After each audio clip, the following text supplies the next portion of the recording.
Pant शर्टमध्ये येणारा माणूस एक नामांकित पैलवान आहे. आपण पाहू शकता या पैलवानाला किती वेळा पदक घेतलं ते कळेल तुम्हाला. पैलवान नमस्कार. तुम्ही मुंबईमध्ये खेळलाय? मुंबईतच होते मी. इकडे आलो 2004 पासून आहे. 2004 पासून. आता वय किती? आता बघा 64 वय. मग तुम्ही कुठपर्यंत खेळला? 64 वर्ष वय तर हमाली करताय? हो, इथं दुकानात हमाली. आता ते घरी तरी बसून काय करणार. इथं आपलं व्यायाम होतोय. 87-88ला मी महाराष्ट्रात 7 वर्ष इथनं मुंबईमधनं निघाला. मुंबईमधून महाराष्ट्र चॅम्पियनसाठी. हां. पण महाराष्ट्रात काय व्हायचं 4-5 कुस्त्यापर्यंत काय पुढं प्रत्येक जिल्ह्यातली फर्स्ट पोरं पोरे यायची त्याच्यामुळे काय त्याच्यात नंबर लागला. हां 7 वर्षे निघा महाराष्ट्राला. मग तुम्ही हमाली काय करताय?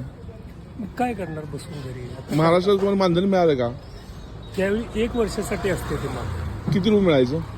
त्यावेळी किती मिळायचे? 1000-2000च्या आसपास. एवढंच मिळायचं. हो हो. बरोबर बरोबर. ते काय प्रत्येक पोरासनी ते हा. मिळाले. महाराष्ट्र चॅम्पियन असणारा पैलवान आहे आणि हा पैलवान लक्ष्मीपुरी कोल्हापूर या ठिकाणी हमाली करतोय. फार मोठी दुर्दैव आहे, एवढं लक्षात ठेवा. महाराष्ट्र गव्हर्नमेंटने याची दखल घेतली पाहिजे असं मला वाटतं.